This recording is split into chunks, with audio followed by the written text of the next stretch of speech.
मैं शरद, आप देख रहे हैं एमएन न्यूज़।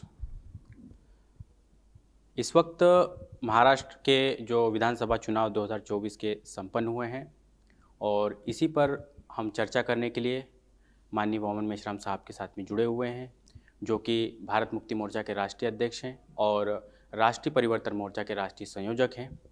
आपका बहुत बहुत स्वागत है। धन्यवाद। अभी हाल ही में महाराष्ट्र के विधानसभा चुनाव संपन्न हुए हैं और फिर से महायुति जो है उसकी सरकार बनने जा रही है। इसको आप किस तरीके से देखते हैं? महाराष्ट्र में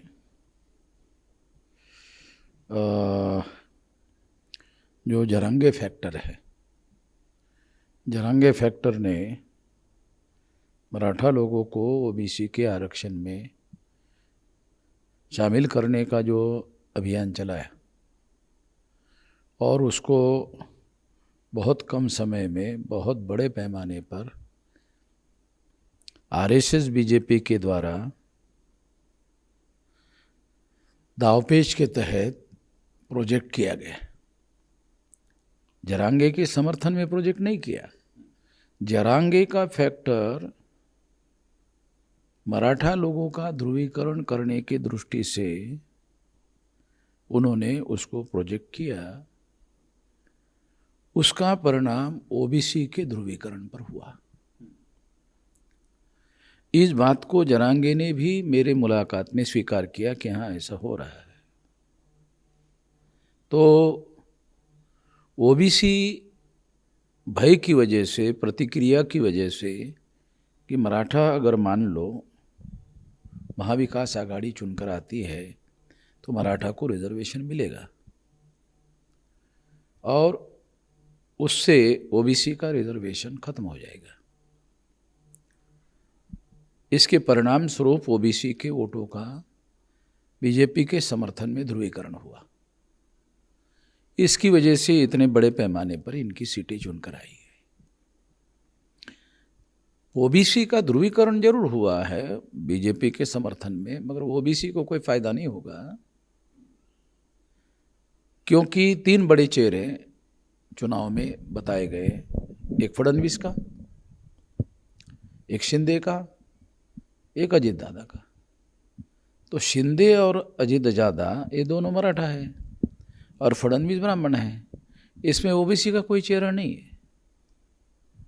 तो ओबीसी का केवल प्रतिक्रिया निर्माण करके इस्तेमाल किया गया है। महाराष्ट्र के ओबीसी का मराठा के विरोध में प्रतिक्रिया निर्माण करके आरएसएस भाजपा ने इस्तेमाल किया है और इस्तेमाल करने में इसलिए कामयाब हुए क्योंकि महाराष्ट्र का ओबीसी असंगठित वर्ग है। जैसे मराठा संगठित वर्ग है वैसे वो संगठित वर्ग नहीं है ओबीसी का। जैसे उत्तर प्रदेश में, बिहार में ओबीसी संगठित वर्ग है, वैसा ओबीसी महाराष्ट्र का कोई संगठित वर्ग नहीं है।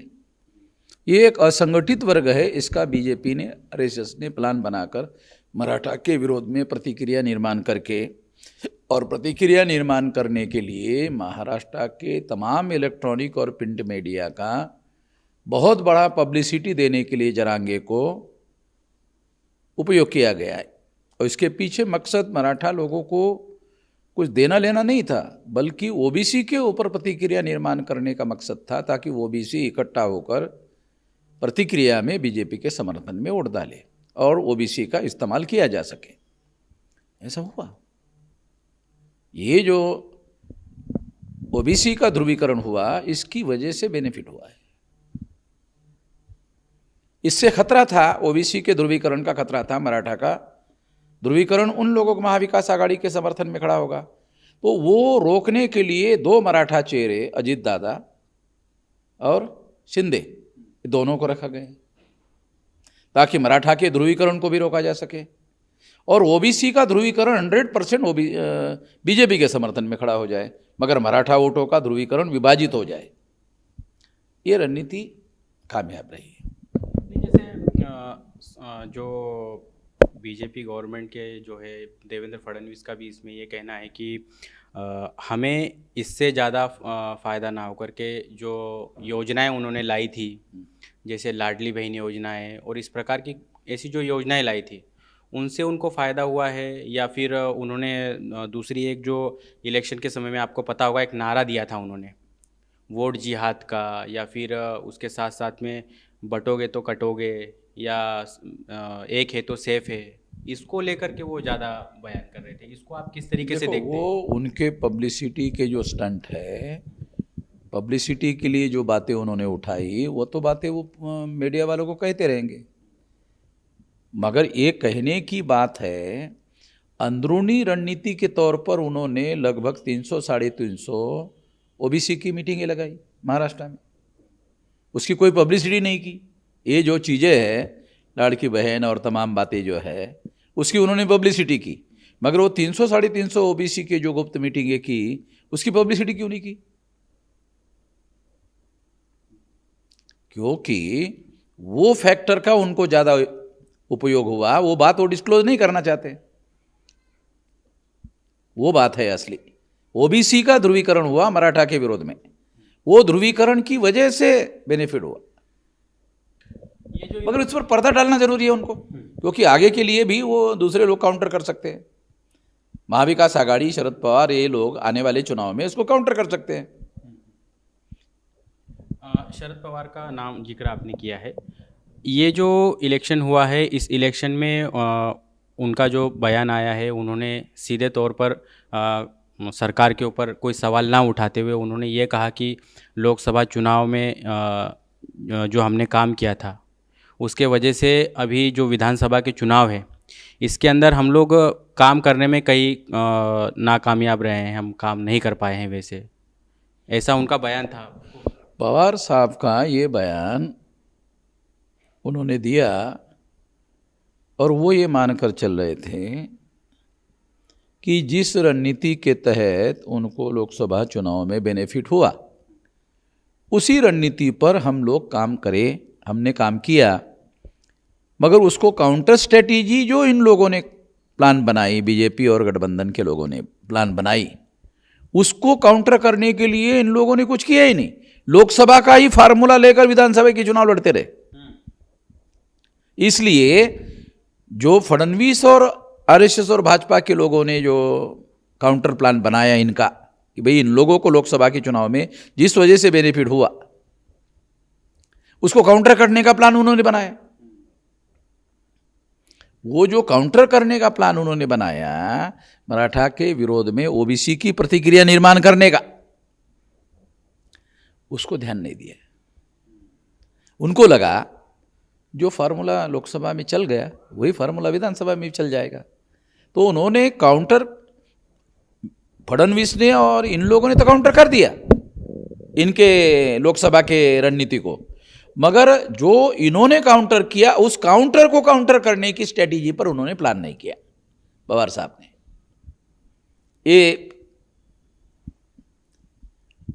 सबसे बड़ा मामला है। ओबीसी की प्रतिक्रिया मराठा लोगों के इकट्ठा होने पर हुई। इसमें एक बात और, क्योंकि ये लोकसभा चुनाव के बाद प्रतिक्रिया हुई है, लोकसभा चुनाव के पहले नहीं हुई है। लोकसभा चुनाव के बाद बीजेपी के लोगों ने स्ट्रेटेजी बनाकर प्रतिक्रिया निर्माण की। ओबीसी की 300 साढ़े 300 मीटिंगें लगाई। इस मीटिंगों में उन्होंने क्या बातें कही ये पब्लिसिटी में नहीं आई। वो ओबीसी को उन्होंने मराठा लोगों के विरोध में भड़काने का काम किया। एक्चुअली अभी जो मैंने आपसे सवाल किए हैं, जो सवाल मैंने आपसे किए हैं, जिस चीज़ के लिए आप जाने जाते हैं, आप पिछले कई सालों से ईवीएम के विरोध में आप आंदोलन कर रहे हैं, और जितने खुलकर आप बोलते हैं शायद कोई पार्टी के लोग बोलते भी नहीं हैं। आपने जो अभी बातचीत की उसमें कहीं ईवीएम का जिक्र नहीं किया। आपको क्या लगता है ईवीएम एक मुद्दा परमानेंट है। देखो 2-3% वोट अगर इधर उधर होते हैं, मान लो एक विधानसभा में 1.5-2 लाख अगर मान लो वोट है, तो 1% अगर है तो 2000 का फर्क पड़ता है, 2% है तो 4 का फर्क पड़ता है, 3% अगर फर्क है तो 6000 का फर्क पड़ता है। तो फर्क तो उसको पड़ता ही है। और अगर मान लो 500, 1000, 2000, 3000 से सीटें अगर इन्होंने जीती तो ये तो आंकड़ा बढ़ सकता है ना फिर उसको। ये तो ऐसा हुआ है इसमें। ईवीएम एक परमानेंट फैक्टर है, मगर केवल ईवीएम का भरोसा नहीं है, तो और चीज़ें भी काम होती है, काम किया जाता है। वो ईवीएम फैक्टर जो है मशीन का है, मगर पार्टी के लोग अपने लेवल पर जो रणनीति बनाते हैं वो भी एक फैक्टर है ना, वो ईवीएम से अलग है। मैं तो पार्टी के रणनीति की बात बता रहा था कि बीजेपी ने जो लोकसभा चुनाव में महाविकास आघाड़ी को बेनिफिट हुआ, पवार साहब के गठबंधन को बेनिफिट हुआ, उसको काउंटर करने की स्ट्रेटेजी पर काम किया। वो काउंटर स्ट्रेटेजी क्या थी? मराठा के लोगों को उभार किया तो ओबीसी का ध्रुवीकरण उनके फेवर में हो गया। ओबीसी को कोई बेनिफिट नहीं है, ओबीसी का एक चेहरा भी सामने नहीं किया। 2 मराठा लोगों को सामने किया, 1 ब्राह्मण को सामने किया, उसमें ओबीसी का चेहरा ही नहीं है। इसका मतलब है ओबीसी के यूज एंड थ्रो का इस्तेमाल किया गया, ओबीसी का यूज करने का, थ्रो करने का। ओबीसी का ध्रुवीकरण डर के मारे हुआ, प्रतिक्रिया में हुआ, और ये प्रतिक्रिया में और डर के मारे क्यों हुआ? क्योंकि वो असंगठित वर्ग है, उनका तो चेहरा भी नहीं है। देखो, 2 मराठा 1 ब्राह्मण, कोई ओबीसी का चेहरा नहीं है। मगर अंदरूनी 300 350 मीटिंगें आरएसएस भाजपा ने ओबीसी की करवाई, जिसकी कोई पब्लिसिटी नहीं की। पब्लिसिटी क्यों नहीं की? पवार और इन लोगों को मालूम नहीं होना चाहिए, मालूम होगा तो काउंटर करेंगे। उसी का बेनिफिट हुआ, बेस वोट उनका, ध्रुवीकरण का बेस वोट जो है ना ओबीसी है। जैसे कि ईवीएम की बात अगर हुई है अभी, तो देवेंद्र फडणवीस उप मुख्यमंत्री जो हैं, उनका एक जब ये किया गया, बाइट उनका लिया गया पत्रकारों के द्वारा, तो उसमें सवाल पूछा गया था कि लोग आपके ऊपर ईवीएम का भी आरोप लगा रहे हैं कि आपने ईवीएम से चुनाव जीता है। तो उसमें उनका ये कहना था कि अगर हमें चुनाव ईवीएम से ही अगर जीतना है तो फिर झारखंड हम क्यों छोड़ते, झारखंड को भी हम पकड़ लेते हैं। देखो, ये जो लॉजिक है ना, ये फॉल्स आर्गुमेंट है। हर जगह चुनाव जीतने से ईवीएम नेशनल इशू बन जाएगा, ये जाड़ा खतरा है। तो ठंडा करके खाने का, धीरे धीरे खाने का, एक साथ सब कुछ खाने का नहीं। सब कुछ खाएंगे तो सारा देश उबाल में आ जाएगा, और ईवीएम के विरोध में अगर उबाल हो गया तो ईवीएम चला जाएगा, और परमानेंट ईवीएम के द्वारा हाथ से चली गई तो फिर हम लोगों को जो बेनिफिट धीरे धीरे होता रहा है, होता रहेगा, तो वो नुकसान हो सकता है। इसलिए खबरदारी लेना ज़रूरी है कि खाने का, ईवीएम का यूज़ करने का, मगर धीरे धीरे करने का, धीरे धीरे करने का, एकदम से नहीं करने का, हर जगह नहीं करने का, 100% नहीं करने का। तो एक खबरदारी लेना पड़ेगा ना। और एक सवाल मेरा ऐसा है कि अभी जब चुनाव चल रहे थे उस समय आपने बहुत सारे प्रोग्राम्स भी किए, महारैलियाँ की। आप राष्ट्रीय परिवर्तन मोर्चा के राष्ट्रीय संयोजक भी हैं। उसी का एक सहयोगी दल है बहुजन मुक्ति पार्टी। इलेक्शन के जैसे जब नज़दीक आया, चुनाव प्रक्रिया जब नज़दीक आई, तो उस समय में पार्टी के कुछ प्रदेश के 1-2 पदाधिकारी, 2-3 पदाधिकारी जो है वो पार्टी को छोड़ करके चले गए। इससे क्या खासा प्रभाव पड़ा चुनाव में? पवार साहब को नुकसान हुआ।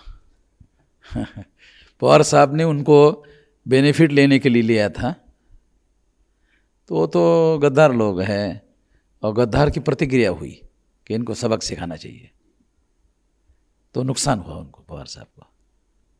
गद्दार को नहीं लेना चाहिए, ऐसा लोगों की प्रतिक्रिया थी। गद्दार को लेने से नुकसान हुआ पवार साहब को। एक बड़ा मामला जो है उत्तर प्रदेश के संभल का अभी सामने आया है, जहां पर जो शाही जामा मस्जिद है उसको लेकर के जो सर्वे हो रहा था, तो वहां पर प्रायोजित कहा जा रहा है कि जो ये दंगा करवाया गया है उसमें राष्ट्रीय मुस्लिम मोर्चा के जो राष्ट्रीय प्रभारी है चांद मोहम्मद, उन्होंने भी अपना बयान दिया है।